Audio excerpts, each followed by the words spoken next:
Hey everybody, Steve here with Steve Jr. Hi. And we're in the Illinois recording studio. We got some cool stuff going on here today. A couple things. The drum set you see in front of you is built out as one of our Maxwell brand drum sets, but it's a little bit unique. It's a Craviotto set of shells. It's an 8x12, 14-14, 5.5x14 snare, and a 14x18 bass drum. These are poplar shells. And I asked Johnny to make these shells for me. It's a little bit of an experiment. I wanted to wrap this kit to see how well wrap would do on solid shells. Sometimes it does well, sometimes it doesn't because the shells breathe. This has been a great one, but more importantly, we decided today to use this kit and to do something different with it.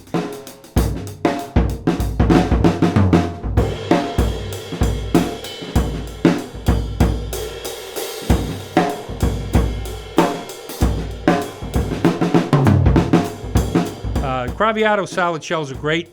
We usually have triple flange chrome over steel rims on them and plastic heads. Today we're going to do something a little different. This drum set has calf heads top and bottom over the Craviotto shells, and it has chrome over brass rims top and bottom on the toms and the snare drum.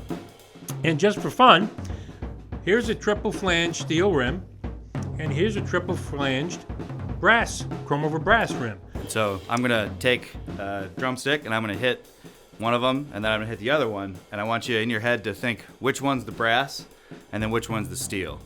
And it's just kind of a fun, cool experiment. So hold them a little bit higher, a little closer All right, to the mic here we go. We got the mic cranked really up high so you'll be able to hear it.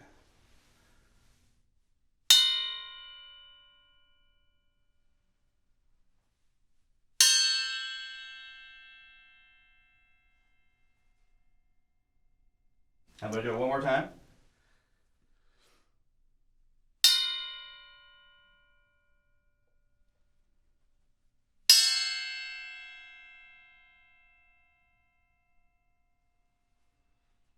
So it's pretty easy to see.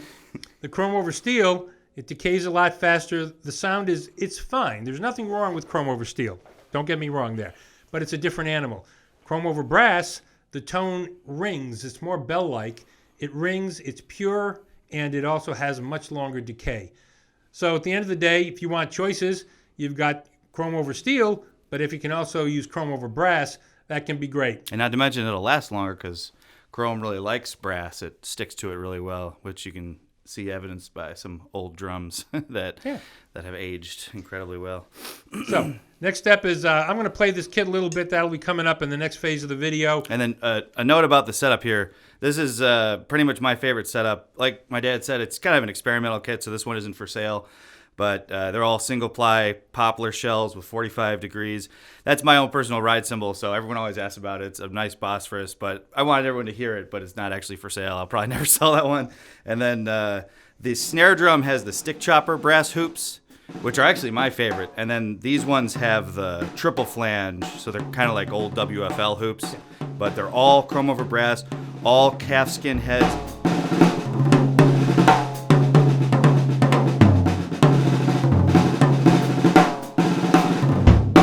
These are not earth tone heads. These are not, goatskin or anything like that. These are, for the most part, stern heads. And then some of these are the old Americo, I can never say it. Americo, yeah. It was an old Chicago company. These two heads on the bass drum are actually probably, 30 years old? Yeah, but they're great. And they last forever if you take care of them. So yeah, check out the kit. I'm going to play some kind of like straight ahead, even eighth stuff. And then my dad's going to do some swing stuff. So it'll be good fun. There you go.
And one more thing, we need to comment on the value of calf heads versus plastic. Plastic heads are fine, sturdy, they sound good. There's a bunch of different varieties there. But to be really honest, there is nothing really that compares to the tone of the old original calfskin heads. And it is a fat, full, round, warm tone that it's really, really hard to beat. So when you hear that on the Craviotto solid poplar shells and then with the brass rims, I think you'll really enjoy it. And then, one thing that they're really unsurpassed at, like press rolls, things like that, because they kind of absorb the drumstick, and there's just a way that they melt into a mix. They're maybe a little bit quieter, they're just a little bit less harsh. And the only disadvantage, of course, is that they change a little bit with the temperature, but they're perfect for like a recording studio situation. I wouldn't take them to an outdoor gig. That probably wouldn't be a good idea. But, definitely not. And then you can always put one on one side of the drum, maybe the top, and then plastic on the bottom. Yeah, so plastic on the bottom and calf on top is the easiest way to keep them. You've got a story about that, right? Yeah, keep them under control. But the one who recommended that don't put them on both sides of the drums. Yeah. Jeff, in a quick story, Jeff Hamilton loved Mel Lewis, and Mel Lewis was a big fan of calfskin heads. And Mel was playing along with Jeff and Buddy Rich in an outdoor venue, and Jeff had to play with Buddy and Mel watching him from the wings. And Jeff had calfskin heads top and bottom, and it was an outdoor gig, and it was a mess. And the performance was just horrendous in his own opinion because the drums were so horribly out of tune.